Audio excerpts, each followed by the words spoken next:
Cikgu, apakah itu rumah ibadat dan peranannya, cikgu? Bagus soalan kamu ni, Arman. Rakyat Malaysia terdiri daripada pelbagai kaum mengamalkan agama dan kepercayaan yang pelbagai. Sebagai satu usaha untuk mewujudkan persefahaman dan perpaduan, kerajaan amat prihatin dengan pembinaan tempat ibadat setiap agama dan kepercayaan.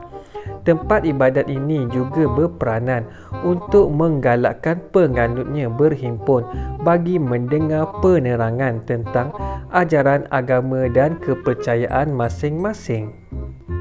Antara rumah-rumah ibadat yang terdapat di Malaysia ialah masjid, gereja, tokong, kuil, wad dan gurdwara.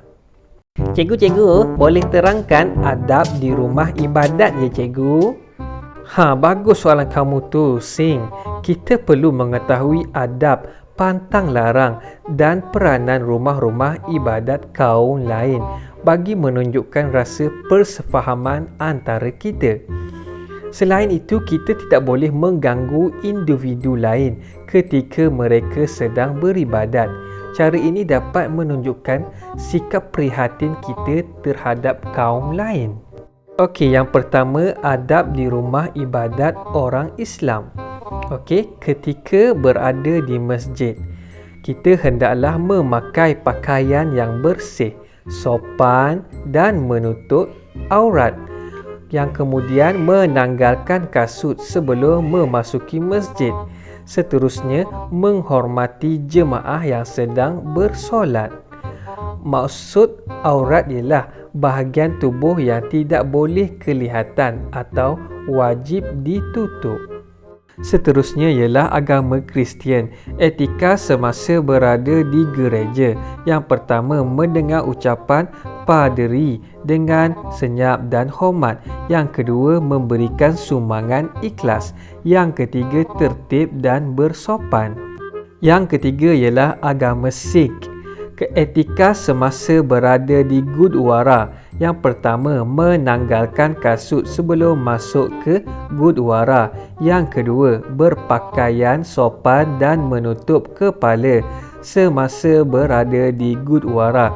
Yang ketiga, melakukan penghormatan kepada buku suci Guru Granth Sahib apabila masuk dan sebelum keluar daripada gurdwara. Yang keempat ialah agama Tao. Etika semasa berada di tokong. Yang pertama, memakai pakaian yang sopan. Yang kedua, melakukan upacara pemujaan dan penghormatan mengikut aturan. Yang kelima ialah agama Hindu. Etika semasa berada di kuil. Yang pertama, menanggalkan kasut sebelum masuk ke perkarangan kuil. Yang kedua, membasuh kaki sebelum masuk ke kuil. Yang ketiga, memberikan tumpuan semasa sambil menjalankan upacara keagamaan. Yang keenam ialah agama Buddha. Etika semasa berada di wad. Yang pertama, memakai pakaian yang sopan.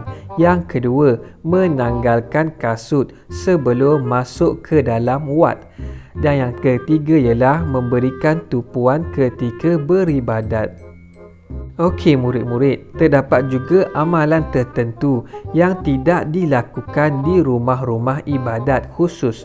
Contohnya, amalan menyembah roh nenek moyang, upacara miring dan upacara memuja semangat padi. Sesungguh pun begitu, kita perlu menghormati adab dan peraturan ketika upacara keagamaan dan kepercayaan itu diadakan.